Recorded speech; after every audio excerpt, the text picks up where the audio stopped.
यो रेडियो नेपाल हो। अब रत्नावली शर्माबाट समाचार सुन्नुहोस्। सुरुमा प्रमुख समाचार। प्रतिनिधि सभाको सभामुखमा नेकपा एमालेका देवराज घिमिरे निर्वाचित। बैठकमा उपस्थित 268 सांसदमा घिमिरेलाई 167 मत प्राप्त। प्रतिनिधि सभाको उपसभामुख पदका लागि भोलि निर्वाचन हुने। राष्ट्रपति पदमा राष्ट्रिय सहमति खोज्ने प्रयास जारी रहेको प्रधानमन्त्री पुष्पकमल दाहाल प्रचण्डको भनाई।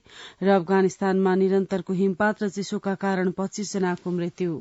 सुरेश, के छ खबर? कहाँ छौ? मेरो सब ठिक छ यार, अफिसमा छु। अनि घर तयार भयो तिम्रो? घर त तयार भयो यार। अब घरमा इन्टरनेट, टेलिभिजन लाइन अनि टेलिफोन नम्बर पनि लिनु थियो।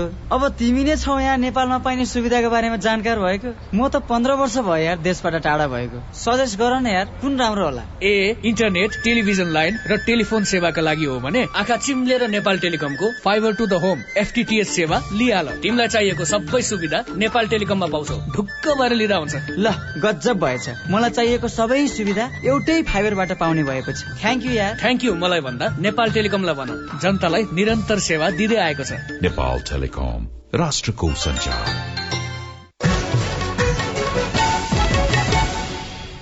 अब समाचार विस्तारमा। प्रतिनिधि सभाको सभामुखमा नेकपा एमालेका सांसद देवराज घिमिरे निर्वाचित हुनु भएको छ।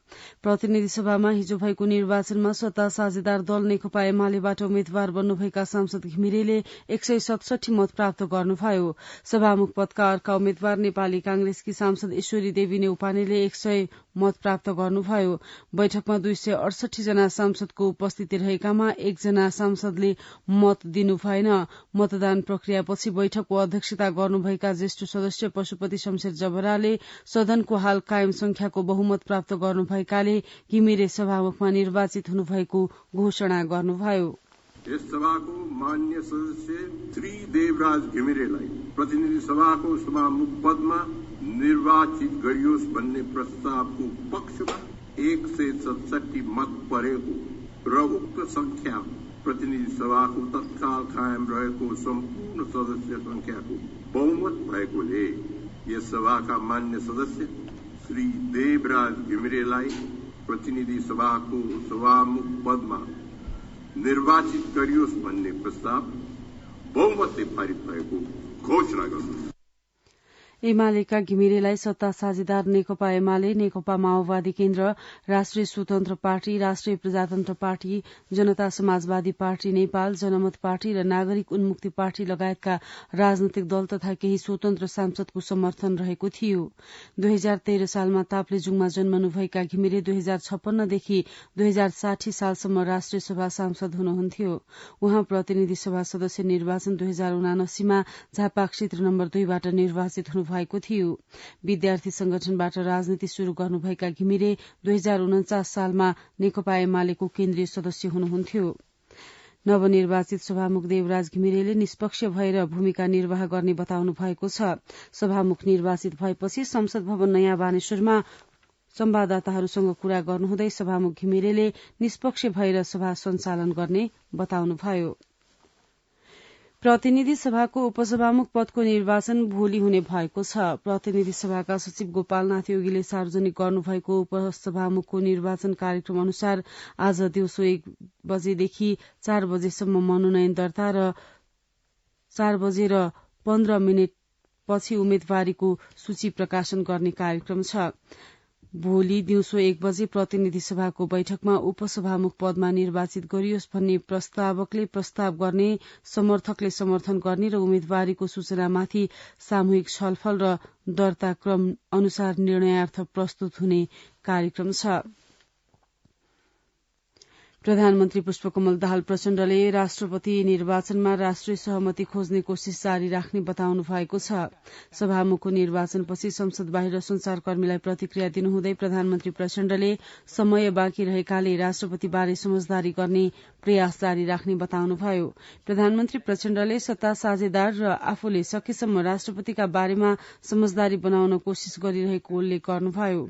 प्रधानमन्त्री प्रचण्डले सत्ता साझेदार दल सबै एकै ठाउँमा उभिएकाले बहुमतले सभामुख निर्वाचित भएको प्रतिक्रिया दिनुभयो। संस्कृति, पर्यटन तथा नागरिक उड्डयन मन्त्री सुदन किराँतीले काठमाडौँबाट पोखराका लागि उडेको यति एयरलाइन्सको विमान दुर्घटनाका मृतकको पोखरा र काठमाडौँमा रहेका अस्पतालमा शव परीक्षण गरी आफन्तलाई हस्तान्तरण गर्ने कार्य भइरहेको जानकारी दिनुभएको छ। प्रतिनिधि सभाको हिजोको बैठकमा मन्त्री किराँतीले यति एयरलाइन्सको विमान आइतबार बिहान सेती नदीको खोजमा खसेको र विमानमा चालक दल सहित 72 जना रहेकोमा हालसम्म 71 जनाको शव फेला परेको बताउनुभयो। उहाँले विमान दुर्घटनापछि नेपाल नागरिक उड्डयन प्राधिकरण सहित नेपाली सेना, नेपाल प्रहरी, सशस्त्र प्रहरी बल र स्थानीय समितिको सहयोगमा खोजी कार्य भइरहेको जानकारी दिनुभयो। विमान दुर्घटना हुन नदिन सरकारले सोही दिनदेखि आन्तरिक उडान भर्ने जहाजको अनिवार्य प्राविधिक परीक्षण गर्नुपर्ने व्यवस्था गरेको भन्नुहुँदै मन्त्री किराँतीले आगामी दिनमा यस्ता घटना दोहोरिन नदिन प्राधिकरण लगायतका निकायलाई निर्देशन दिएको र हवाई सेवाको सुरक्षाप्रति सरकार गम्भीर रहेको बताउनुभयो। प्रतिनिधि सभाको हिजोको बैठकले पोखरामा गत आइतबार भएको यति एयरलाइन्सको विमान दुर्घटना सम्बन्धी शोक पारित गरेको छ। बैठकमा ज्येष्ठ सदस्य पशुपति शमशेर जबराले प्रस्तुत गर्नुभएको प्रस्ताव सर्वसम्मतिले पारित भएको हो। उपप्रधान एवं गृहमन्त्री रवि लामिछानेले विधि र पद्धति विपरीतका कुनै पनि कार्य नगर्ने बताउनु भएको छ। प्रतिनिधि सभाको हिजोको बैठकमा गृहमन्त्री लामिछानेले सांसद रामहरि खतिवड़ाले फरार रहेका सांसदबारे उठाउनु भएको प्रश्नको जवाब दिनुहुँदै विधि र पद्धति भन्दा बाहिर गएर कुनै कदम नचाल्ने बताउनुभयो। गृहमन्त्री लामिछानेले कर्मचारी सरुवा र बढ़ुवामा हुने गरेका भनसुन हटाई विधिसम्मत तरिकाले काम गर्ने प्रतिबद्धता व्यक्त गर्नुभयो। सांसद रामहरि खतिवड़ाले नेकपा एमालेबाट निर्वाचित सांसद लक्ष्मी महतो कोइरीतर्फ इंकित गर्दै प्रश्न उठाउनु भएको थियो। प्रतिनिधि सभाको बैठकमा प्रमुख प्रतिपक्षी दल नेपाली कांग्रेसले गत आइतबार पोखरामा भएको यति एयरलाइन्सको विमान दुर्घटनाका सम्बन्धमा सदनलाई जानकारी गराउन सरकारसँग माग गरेको छ। नेपाली कांग्रेसका प्रमुख सचेतक रमेश लेखकले बैठकको प्रारम्भमै समय लिएर सभामुख मार्फत दुर्घटनाका सम्बन्धमा रूलिङ गर्न माग गर्नुभयो। नेता लेखकले सदनप्रति सरकार उदासीन रहन नसक्ने भन्दै सभामुख मार्फत रूलिङ गर्न आग्रह गर्नुभयो। बैठकमा नेपाल मजदूर किसान पार्टी नेमकिपाले विद्यमान कानून अनुरूप प्रतिनिधि सभाको प्रमुख विपक्षी दलको मान्यता प्रदान गर्न माग गरेको छ। नेमकिपाका सांसद प्रेम सुवालले सरकारलाई समर्थन गर्ने दल प्रमुख प्रतिपक्षी दल हुन नसक्ने जिकिर गर्दै विपक्षमा उभिएको आफ्नो दलले प्रमुख विपक्षी दलको मान्यता पाउने दावी गर्नुभयो। राष्ट्रिय सभाको हिजोको बैठकमा नेपाल विश्वविद्यालय विधेयक 2079 पेश भएको छ। बैठकमा शिक्षा विज्ञान तथा प्रविधि मन्त्री शिशिर खनालका तर्फबाट परराष्ट्र मन्त्री डाक्टर विमला राई पौड्यालले नेपाल विश्वविद्यालय विधेयक 2079 सभा समक्ष पेश गर्नुभयो। विधेयक पेश गर्नुहुँदै परराष्ट्र मन्त्री डाक्टर पौड्यालले सूचना र प्रविधिको विकाससँगै चल्न सक्ने र देशको विकासका लागि ठोस योगदान दिन सक्ने विश्वविद्यालयको स्थापना जरूरी रहेको बताउनुभयो। यसअघि राष्ट्रिय सभाको हिजोको बैठकमा बोल्ने सांसदहरूले माघ 1 गते पोखरामा भएको यति एयरलाइन्स विमान दुर्घटनाको अध्ययन प्रतिवेदन समयमै सार्वजनिक गरी आगामी दिनमा त्यस्ता दुर्घटना दोहोरिन नदिन आवश्यक सतर्कता अपनाउन माग गर्नुभयो। बैठकमा सांसदहरूले हवाई सेवालाई सुरक्षित र विश्वसनीय बनाउन सरकार गम्भीर भएर लाग्नुपर्नेमा जोड़ दिनुभयो। सांसदहरूले मुलुकमा गरीबी र बेरोजगारीको फाइदा उठाउँदै विभिन्न प्रलोभन देखाएर धर्म परिवर्तन गराउने समूह सक्रिय भइरहेको प्रति पनि सरकारको ध्यानाकर्षण गराउनुभयो। राष्ट्रिय सभाको अर्को बैठक माघ 10 गते 1 बजेका लागि बोलाइएको छ। प्रधानमन्त्री पुष्पकमल दाहाल प्रचण्डले महाराजगंज स्थित त्रिभुवन विश्वविद्यालय शिक्षण अस्पतालमा पुगी यति एयरलाइन्सको जहाज दुर्घटनामा परेर ज्यान गुमाएका यात्रुका परिवारसँग हिजो भेट गर्नुभएको छ।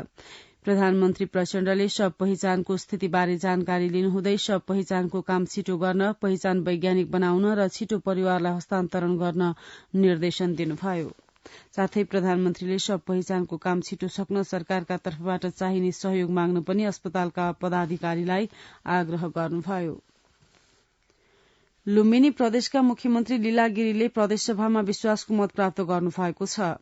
हिजो बसेको प्रदेशसभाको बैठकमा मुख्यमन्त्री गिरीले विश्वासको मत प्राप्त गर्नुभएको हो। मुख्यमन्त्री गिरीको पक्षमा 57 मत परेको थियो भने विपक्षमा 28 मत परेको थियो। यसअघि बैठकमा मुख्यमन्त्री गिरीले प्रदेशलाई समृद्ध बनाउने साझा उद्देश्यका साथ अघि बढ़ने प्रतिबद्धता व्यक्त गर्नुभएको थियो। नेकपा एमाले निकट राष्ट्रिय युवा संघको 9औं राष्ट्रिय महाधिवेशन आगामी चैतमा गर्ने निर्णय गरेको छ।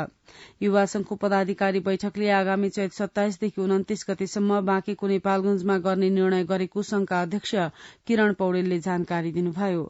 महाधिवेशनका लागि आगामी फागुन महिनाभित्र जिल्ला, पालिका र वडा स्तरको अधिवेशन सम्पन्न गर्ने निर्णय गरेको संघका अध्यक्ष पौडेलले बताउनुभयो।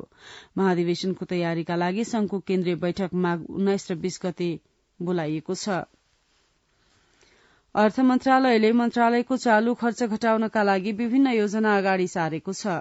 मन्त्रालयले जारी गरेको चालू खर्च घटाउने सम्बन्धी प्रस्तावमा अति आवश्यक बाहेकका स्वदेश तथा विदेश भ्रमणलाई निरुत्साहित गर्ने रहेको छ।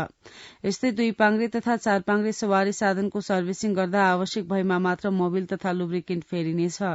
अति आवश्यकदेखि बाहेक थोरै र पटके रूपमा प्रयोग हुने सामान स्टक नराख्ने, मन्त्रालयले नियमित रूपमा छाप्ने बजेट सम्बन्धी पुस्तक वा अन्य पुस्तकहरू कम गरी वेबसाइटमा राखिने भएको छ। अति आवश्यक बाहेकका सेमिनार, तालिम गोष्ठी नगर्ने, गर्नै पर्ने भए मन्त्रालयको कार्यकक्ष वा सरकारी निकायका भवनहरू प्रयोग गरिनेछ। यस्तै अति आवश्यक बिना एसी, हिटर र पंखाको प्रयोग नगर्ने, बोतलको पानीलाई निरुत्साहित गर्ने, कार्यालयमा प्रयोग हुने टोनर र कार्टेजलाई मिलेसम्म रिफिल गर्ने, स्वीकृत दरबन्दी र कार्यक्रममा समावेश भएको भन्दा बाहेक करार तथा ज्यालादारीमा कामकाज नलगाउने र बैठकहरू कार्यालय समयभित्र मिलाउने लगायतका व्यवस्था मापदण्डमा उल्लेख गरिएको छ। कार्यपालिकाको बैठकमा आफ्ना कुराको सुनवाई कम हुने गरेको कैलालीका कार्यपालिका सदस्यहरूले गुनासो गर्नुभएको छ। आफूहरू नयाँ जनप्रतिनिधि भएकाले पनि कार्यपालिकाको कामका कतिपय विषयमा अनभिज्ञ रहेको र आफूले राखेका एजेण्डामा छलफल भए पनि त्यसको कार्यान्वयन कम हुने गरेको उहाँहरू बताउनुहुन्छ। कैलालीबाट ईश्वर साउदको रिपोर्ट।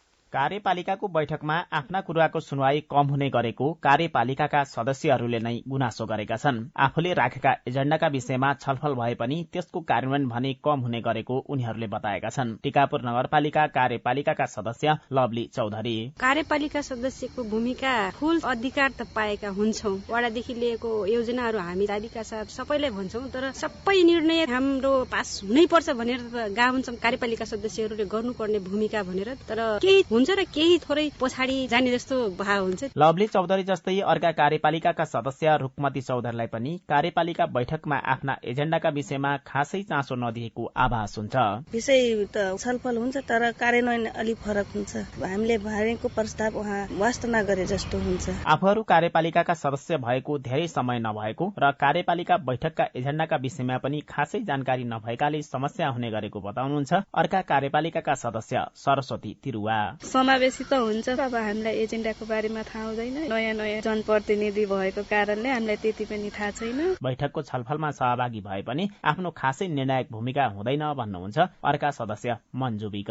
कार्यपालिकाको बैठकमा विभिन्न विषयहरूमा छलफल हुँदाखेरि आफूले जाने बुझेको कुरामा छलफलमा सहभागी पनि हुन्छौं। कतिपय कुराहरूमा चाहिँ अब हामीहरूलाई त्यसको बारेमा त्यति ज्ञान हुँदैन, नयाँ जनप्रतिनिधि भएको कारणले गर्दाखेरि, र योभन्दा अगाडि पनि हामी नगरपालिकासँग त्यति नजिक रहेर काम नगरेको हुनाले त्यहाँको धेरै विषयहरूमा हामीलाई त्यति थाहा हुँदैन। आफूहरू कार्यपालिकाको बैठकमा सहभागी पनि हुने र त्यहाँ आफूले राखेका एजेण्डाका विषयमा पनि छलफल हुने गरेको छ, तर आफूले त्यो बैठकको माइनटमा कहिल्यै पनि क्लोजिङ गर्न पाउँदैनौ भन्नुहुन्छ कार्यपालिकाका सदस्य कैलाशपति चौधरी। धेरै एजेण्डाहरू त हाम्रो महिलाको लागि पारित नै भइरहेको छ, तर यो एजेण्डा पास गर्दाखेरि हामी क्लोजिङको समयमा हामी क्लोजिङ गर्न पाउँदैनौं, मिटिङ मात्रै हुन्छ। कार्यपालिका बैठकमा हुने छलफल र निर्णय स्थानीय सरकारका निर्णय हुन्, त्यसकारण सबै कार्यपालिकाका सदस्यले स्थानीय सरकारका काम कारबाहीका विषयमा जानकार हुनुपर्दछ भने स्थानीय सरकारको नेतृत्व गर्ने व्यक्तिले पनि उनीहरूका कुरा सुन्ने र सुनवाई गर्न आवश्यक देखिन्छ। ईश्वर साउद, रेडियो नेपाल, टिकापुर, कैलाली। पर्वतीय पदयात्राका क्रममा धौलागिरी हिमाल क्षेत्रमा लडेर बेपत्ता भएका 2 युवाको शव 3 महिनापछि फेला परेको छ। फोर सिजन माउन्टेन ट्रेक मार्फत गत असोजमा धौलागिरी क्षेत्रको पदयात्रामा गएका सिन्धुपाल्चोकका 28 वर्षीय देव लामा र सोलुखुम्बुका 27 वर्षीय बालकुमार कार्कीको शव फेला परेको हो। पर्वतीय पर्यटन व्यवसायको साझा संस्था trekking agency association of Nepal टानको पहलमा फोर सिजन माउन्टेन ट्रेक्सले गत असोज 21 गते धौलागिरी हिमालको खरपासमा खसेर बेपत्ता भएका मध्ये कार्कीको शव बुधबार काठमाडौँ ल्याएको हो। सुनसरीका मगर समुदाय हुर्रा नाच संरक्षणको अभियानमा लागेका छन्। पछिल्लो समय लोप हुन लागेको आफ्नो संस्कृतिलाई जोगाउन मगर समुदाय हुर्रा नाचलाई सांस्कृतिक नाचका रूपमा विकास गर्न थालेको बताउँछन्। सुनसरीबाट विकल रेग्मीको रिपोर्ट। सुनसरीका मगर समुदायले लोपोन्मुख हुर्रा नाच नाच्न थालेका छन्। पश्चिमको बागलुङ, गुल्मी, प्युठान, सल्यान तथा लमजुङ क्षेत्रमा बसोबास गर्ने मगर जातिले कौडा नृत्यलाई महत्व दिने गरेका छन् भने पूर्वको धनकुटा, मोरङ, संघर्षबा, सुनसरी, पाँचथर, उदयपुर लगायतमा बसोबास गर्ने मगरहरूले हुर्रा नाचलाई सांस्कृतिक नाचको रूपमा विकास गरेर लान थालेका छन्। धरान वडा नम्बर 5 र 6 मा बसोबास गर्ने मगरहरूले हुर्रा नाच नाचेका छन्। सामूहिक रूपमा उनीहरूले हुर्रा नाच नाचेका हुन्। धरानमा पनि मगरहरूको उल्लेख्य बसोबास रहेको छ। धरान 5 र 6 मा भएको सामूहिक नाचलाई अन्य जातिले समेत राम्ररी निहालेका मात्र थिएनन्, साथमा साथ दिएर नाचेका समेत थिए। परापूर्वकालदेखि निरन्तर चाडपर्वको अवसर पारेर मनाउँदै आएका हुर्रा नाच माओवादी द्वन्द्वकाल र कोरोनाको समयमा प्रभावित बनेको हुर्रा नाच संरक्षणमा जुटेकी अग्रज जानकी देवी मगरले बताउनुभयो। यो हुर्रा नाच चाहिँ हाम्रो चाड हो मगरको। यो पहिलेदेखि नाचेका हुन्, बीचमा हरायो। अहिले चेलीबेटीहरू दाजुभाइहरू भेला भएर मनाउँदैछ। 2053 सालमा नेपाल मगर संघको वडा समिति नै बनाएर उनीहरू मगरको हुर्रा नाच संरक्षणमा जुटेका छन्। स्थानीय सरकारले समेत यस्ता सांस्कृतिक पर्वको संरक्षणको अभियान अगाडि बढाएको धरान उपमहानगरपालिका वार्ड नम्बर 6 का वार्डाध्यक्ष भूपेन्द्र भट्टराईले बताउनुभयो। 6 र 5 को लागि संघ बनाएर उहाँले यहाँ कार्यक्रम पूर्ण रूपमा वडाले चाहिँ उहाँलाई साथ दिने भनेर हामी एउटा प्रतिबद्धता जनाएका छौँ। विगतमा घर घरमा नाच्दै आएको हुर्रा नाचलाई सामूहिक रूपमा नाच्न थालिएको नेपाल मगर संघ धरान उपमहानगर समितिका अध्यक्ष चित्र थापा मगरले बताउनुभयो। हामी मगर समुदायहरू चाहिँ विशेष चाहिँ मनाउँदै आइरहेको छौँ। घर घरमा मनाउँदै आएको चाडलाई विगत वर्षहरूदेखि चाहिँ सामूहिक रूपमा संस्थागत रूपमा चाहिँ मनाउँदै आइरहेको छ। मगरहरूले विभिन्न चाडको अवसरमा हुर्रा नाचको संरक्षण गर्दै पुस्ता हस्तान्तरण अभियानलाई अगाडि बढाएका छन्। समाचार रेडियो नेपालबाट सुनिरहनु भएको छ। अब केही अन्तर्राष्ट्रिय समाचार।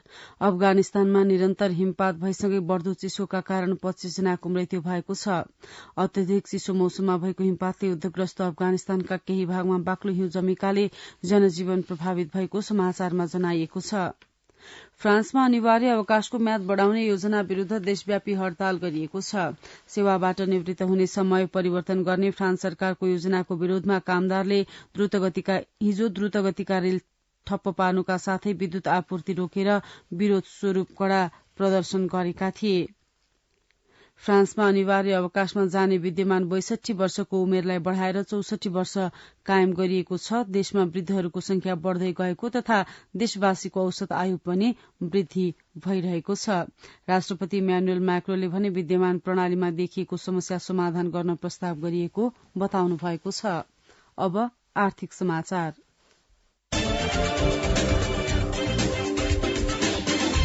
चालू आर्थिक वर्षको पहिलो 6 महिनामा आन्तरिक राजस्व लक्ष्यको 78.82% संकलन भएको छ। आन्तरिक राजस्व विभागका अनुसार चालू आर्थिक वर्षको पुष मसान्तसम्ममा सरकारले 2 खर्ब 81 अर्ब 35 करोड़ रूपैयाँ आन्तरिक राजस्व उठाउने लक्ष्य राखेकोमा 2 खर्ब 21 अर्ब 75 करोड़ रूपैयाँ संकलन भएको छ। आन्तरिक राजस्वभित्र शिक्षा सेवा कर र स्वास्थ्य सेवा करले भने लक्ष्य भेटाएको छ। आयकर, घर बहाल कर, ब्याज कर, मूल्य अवृद्धि कर, अन्तःशुल्कले भने लक्ष्य भेटाउन सकेनन्। नेपाल बीमा प्राधिकरणका अध्यक्ष सूर्य प्रसाद सिलवालले 5 वर्षभित्रमा बीमा व्यवसाय दोब्बरले वृद्धि गर्ने परिकल्पनाका साथ काम गर्न बीमा कम्पनीहरूलाई निर्देशन दिनुभएको छ। नेपाल बीमा प्राधिकरणको केन्द्रीय कार्यालय ललितपुरमा बिहिबार आयोजित निर्जीवन बीमकहरूसँगको बीमा अभिकर्ता सम्बन्धी अन्तर्क्रियामा अध्यक्ष सिलवालले एक अर्काको बीमा लेखको नक्कल नगरी नयाँ बीमा लेख ल्याउन तथा अस्वस्थ प्रतिस्पर्धा नगर्न कम्पनीहरूलाई निर्देशन दिनुभयो। अध्यक्ष सिलवालले बीमा कम्पनीहरूले परिमाण भन्दा गुणस्तरमा ध्यान दिनुपर्ने उल्लेख गर्नुहुँदै सक्षम बीमा अभिकर्ता यसका लागि आवश्यक रहेको बताउनुभयो। कार्यक्रममा नेपाल बीमा प्राधिकरणका कार्यकारी निर्देशक राजु रमण पौडेलले बीमा ऐनमा व्यवस्था भए बमोजिम एक बीमक एक बीमा अभिकर्ता गर्नका लागि नदोहोरिने गरी प्रविधि मैत्री किसिमले बीमा अभिकर्ताको व्यवस्थापन गर्न लागि जानकारी दिनुभयो। यस्तै कार्यक्रममा नेपाल बीमा प्राधिकरणका निर्देशक कमल प्रसाद रेग्मी, उपनिर्देशक साम्बराज लामी छाने, सहायक निर्देशक शम्भु प्रसाद मिश्र लगायतले प्राधिकरणले सूचना प्रविधिको अधिकतम प्रयोगबाट यस क्षेत्रलाई चुस्त दुरुस्त बनाउने काम अगाडि बढ़ाएको बताउनुभयो। कर्णाली प्रदेश सरकारले युवा रोजगार योजना निर्माण गर्न कार्यदल गठन गरेको छ। प्रदेशको आर्थिक मामिला तथा योजना मन्त्रालयका सचिव श्याम कृष्ण थापा नेतृत्वको कार्यदलले कर्णालीका बेरोजगार युवाका लागि प्रति वर्ष 10,000लाई रोजगार दिने योजना निर्माण गर्नेछ। कर्णाली प्रदेशका मुख्यमन्त्री राजकुमार शर्माले पदभार ग्रहण गर्नु भएकै दिन कर्णाली प्रदेशका 10,000 बेरोजगार युवालाई हरेक वर्ष रोजगारी दिने र रोजगारी मार्फत स्वरोजगार बनाउने योजना सार्वजनिक गर्नु भएको थियो। आर्थिक समाचारका साथमा सुरेन्द्र मणि त्रिपाठी। अब खेल समाचार। नेपाली सेनाले प्रधान सेनापति खुला म्याराथन दौड़ प्रतियोगिता गर्ने भएको छ।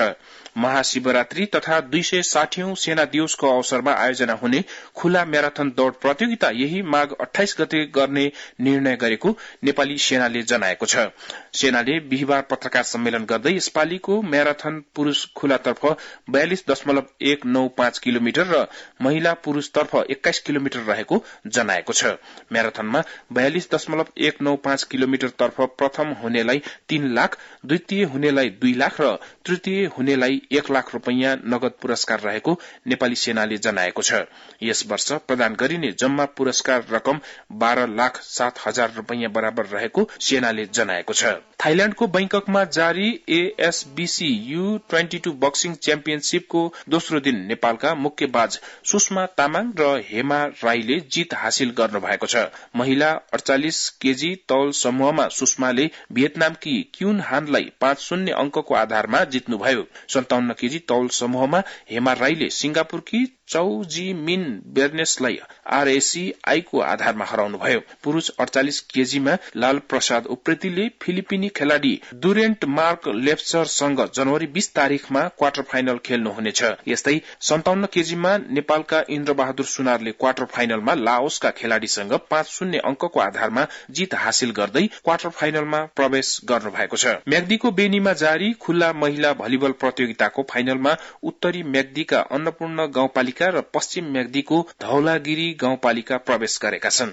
अन्नपूर्ण गाउँपालिका र धौलागिरी गाउँपालिका 7औं म्याग्दी महोत्सव एवं माघे संक्रान्ति मेला तथा प्रदेश स्तरीय कृषि पर्यटन तथा औद्योगिक व्यापार मेला 2079 को अवसरमा आयोजित खुल्ला भलिबल प्रतियोगिताको फाइनलमा पुगेका हुन्। भलिबल प्रतियोगिताको बिहिबार भएको पहिलो सेमी फाइनलमा मालिका गाउँपालिकालाई 25-13, 20-25, 25-17, 25-13 को सेटमा पराजित गर्दै धौलागिरी गाउँपालिका फाइनल प्रवेश गरेको हो। जिल्ला भलिबल संघ म्याग्दीको संयोजनमा भएको खुल्ला महिला स्थानीय तह स्तरीय पुरूष भलिबलको फाइनल खेल माघ 6 गते बिहान 9 बजेबाट बेनी बजारको खुल्ला मञ्चमा हुनेछ। रमेश टमटा। अब मौसम। आज गण्डकी, कर्णाली र सुदूरपश्चिम प्रदेशका पहाड़ी भागमा आंशिकदेखि सामान्य बदली रही कर्णाली र सुदूरपश्चिम प्रदेशका केही स्थानमा हल्का वर्षा हुनुका साथै मध्य र पश्चिमी पहाड़ी भागका केही स्थान र पूर्वी पहाड़ी भागका 1-2 स्थानमा हिमपात हुने र अन्य भागमा मौसम प्राय सफा रहने जल तथा मौसम विज्ञान विभागले जनाएको छ। गत 24 घण्टामा काठमाडौँ उपत्यकामा मापन गरिएको अधिकतम तापक्रम 15.2 डिग्री सेल्सियस, न्यूनतम तापक्रम 3.5 डिग्री सेल्सियस। अहिले बिहानको सापेक्षिक आर्द्रता 95%। आज दिउँसो काठमाडौँ उपत्यकाको अधिकतम तापक्रम 15 देखि 17 डिग्री सेल्सियसका बीच रहने अनुमान छ। काठमाडौँ उपत्यकामा सूर्योदय अघि बिहान 6:55 भयो भने सूर्यास्त भरे साँझ 5:34 हुनेछ। अन्त्यमा यस प्रसारणका प्रमुख समाचार फेरि एकपटक।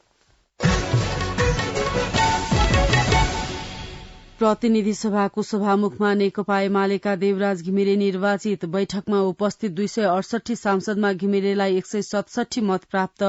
प्रतिनिधि सभाको उपसभामुख पदका लागि भोलि निर्वाचन हुने। राष्ट्रपति पदमा राष्ट्रिय सहमति खोज्ने प्रयास जारी रहेको प्रधानमन्त्री पुष्पकमल दाहाल प्रचण्डको भनाई र अफगानिस्तानमा निरन्तरको हिमपात र चिसोका कारण 25 जनाको मृत्यु। सुन्दै हुनुहुन्थ्यो रेडियो नेपालबाट बिहान 7 बजेको समाचार सकियो। 8 बजे अंग्रेजीमा समाचार सुन्न सक्नुहुनेछ। हवस् त, नमस्कार।